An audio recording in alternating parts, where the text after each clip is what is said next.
भगवान शिव माता पार्वती तथा समस्त शिव भक्तों को प्रणाम करते हुए श्रावण मास महात्म की प्रथम कथा का आरंभ करते हैं।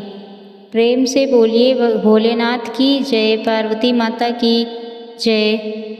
प्राचीन समय में नैमिषारण्य में अनेक ऋषि मुनि एकत्र होकर यज्ञ कर रहे थे। उन सभी ने सूत जी से विनम्र होकर पूछा, हे महाभाग, वर्ष के 12 महीनों में श्रावण मास को भगवान शिव का सबसे प्रिय मास क्यों कहा गया है? इस मास का क्या मतलब है? इसकी उत्पत्ति कैसे हुई? सूत जी ने कहा, हे मुनि श्रेष्ठो, आपने अत्यंत कल्याणकारी प्रश्न किया है।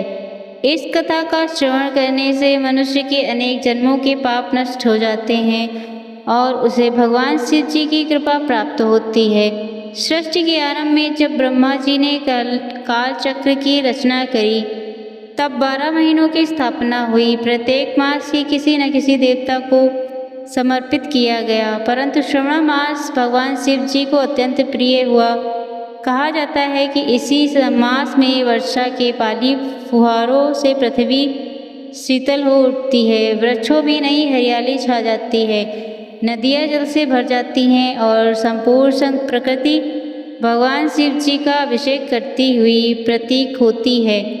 इसलिए देवताओं ने इस मास को शिव प्रिय श्रावण कहा। एक अन्य प्राचीन मान्यता के अनुसार समुद्र मंथन के समय जब भगवान शिव जी ने समस्त संसार की रक्षा के लिए हलाहल विष का पान किया, तब देवताओं ने उन्हें शीतल रखने के लिए निरंतर गंगा जल अर्पित किया।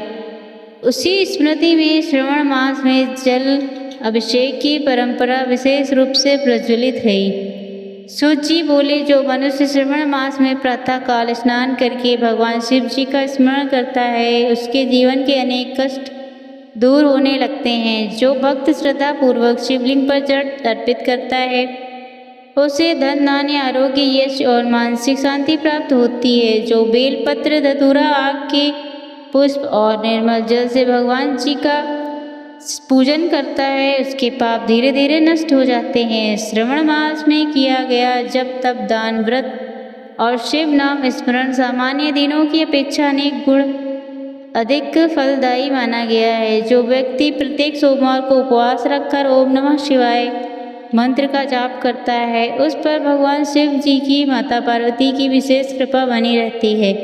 एक गांव में अत्यंत निर्धन वृद्ध ब्राह्मण रहता था। उसके पास धन नहीं था, परंतु शिव जी पर अटूट विश्वास था।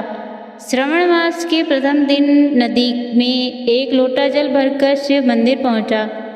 उसने अत्यंत श्रद्धा से शिवलिंग पर जल अर्पित किया और बोला, हे भोलेनाथ, मेरे पास देने के लिए कुछ नहीं है, मैं केवल अपनी भक्ति समर्पित करता हूँ। भगवान शिव भक्ति भावना से प्रसन्न हुए। धीरे धीरे उसकी घर की दरिद्रता दूर होने लगी, परिवार में सुख शांति आई और गांव के लोग उसकी भक्ति का आदर करने लगे।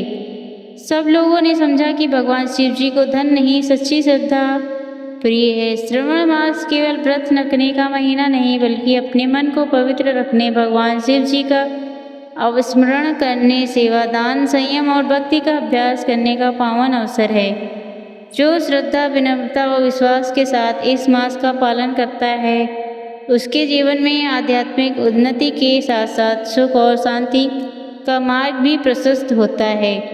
जो श्रद्धालु श्रावण मास की इस प्रथम महात्म को कथा को श्रद्धापूर्वक सुनता और सुनाता है, भगवान शिव उस पर प्रसन्न होकर उसके पापों का क्षय करते हैं, परिवार में सुख समृद्धि प्रदान करते हैं, रोग शोक का नाश करते हैं तथा अंत में शिव लोक की प्राप्ति का मार्ग प्रशस्त करते हैं।